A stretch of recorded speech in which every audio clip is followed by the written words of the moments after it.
Prince Edward, and his wife, Sophie, Duchess of Edinburgh, began married life intending to pursue private careers. Their wedding, held at St. George's Chapel, reflected their desire to keep certain aspects of their life out of the spotlight. And, according to a former royal staffer, there was a lot of disappointment at a particular decision made by the couple. Channel 5's 2020 documentary, Edward and Sophie, The Reluctant Royals, explored how the pair have grown since they wed in June 1999. Recalling their big day, Dickie Arbiter, former royal press secretary, said, "There was a lot of media disappointment when the bride and groom came out of St. George's Chapel. They stood on the top of the steps outside, and they didn't kiss." Aisha Hazarika, royal expert and commentator, added, "I think they decided, you know what, we're going to actually not give the press what they want, and we're also going to send a signal that we are not 100% public property. We do want to have some privacy." With a guest list of around 550, Sophie and Edward's nuptials were more intimate than a typical royal wedding. Harry not welcomed by Anne and Sophie Wessex at Philip's funeral. Unearthed accounts. Prince Harry was not welcomed by Princess Anne and Sophie Wessex at the funeral of Prince Philip last year, according to a royal expert. The Duke of Edinburgh's funeral came just a month after Meghan and Harry sat down for their bombshell interview with Oprah Winfrey. Why was Prince Harry allegedly not welcomed at the funeral? Find out here. There was still obviously a lot of pomp and ceremony, and all the key figures from the royal family were there, Ms. Hazarika explained. It wasn't like it was just down the local church. But it just did have a feeling that it was a little more low-key, which, I think, is quite fitting because it sort of set the tone for how they have ended up conducting their future life. At the time, Sophie was running her own PR firm, while Edward was working at Ardent Productions, which he founded in 1993. However, soon after their wedding, the pair faced difficulties in their professional lives. In 2001, a scandal saw Sophie become the victim of the fake chic undercover reporter. Mazhar Mahmood allegedly lured Sophie to a meeting under the pretense of securing a lucrative PR contract.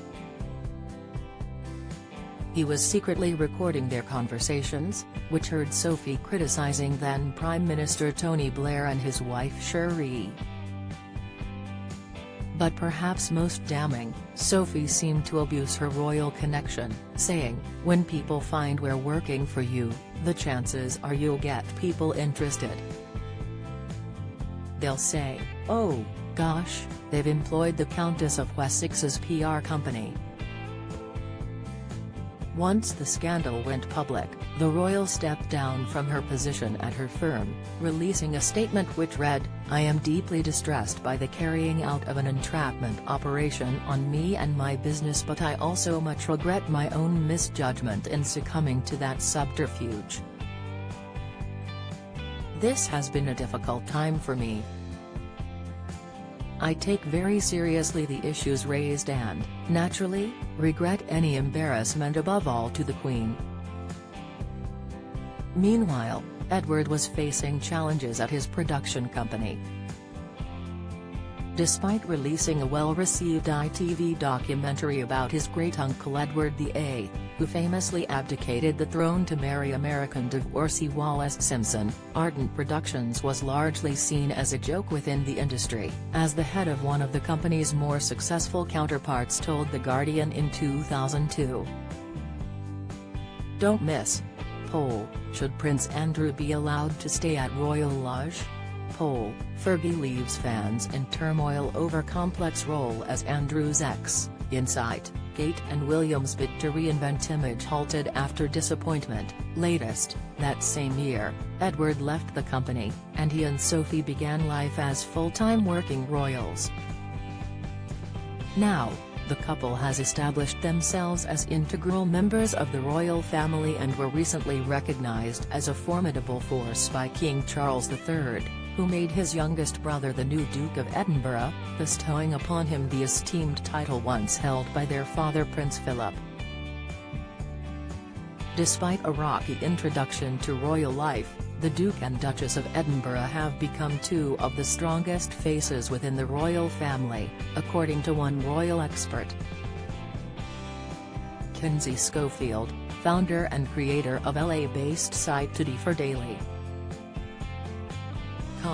Told Express.co.uk, "I think that Sophie and Edward are a great example of forgiveness within the royal family. They attempted to half in half out. Sophie wanted to continue with her PR firm and Edward wanted to be a producer, he wanted to produce content." She continued, "And when they kind of got in trouble for mixing that royal element in with their day-to-day monetized businesses and they were humiliated, the royal family allowed them to come back in. They are two of the most important faces in the royal family right now. That tells you that forgiveness is there and forgiveness is possible, not only within the family but within the world. Now, these are two of the strongest faces within the royal family and within the brand itself." Edward and Sophie will likely join the royal family in marking their first Easter without Queen Elizabeth II, and with the pair living just a short distance away from Windsor Castle, may continue the late monarch's annual tradition of attending the Easter Sunday service at St. George's Chapel. This year, the church has a particularly special sentiment for the royal family. It is where both Queen Elizabeth and Prince Philip were laid to rest.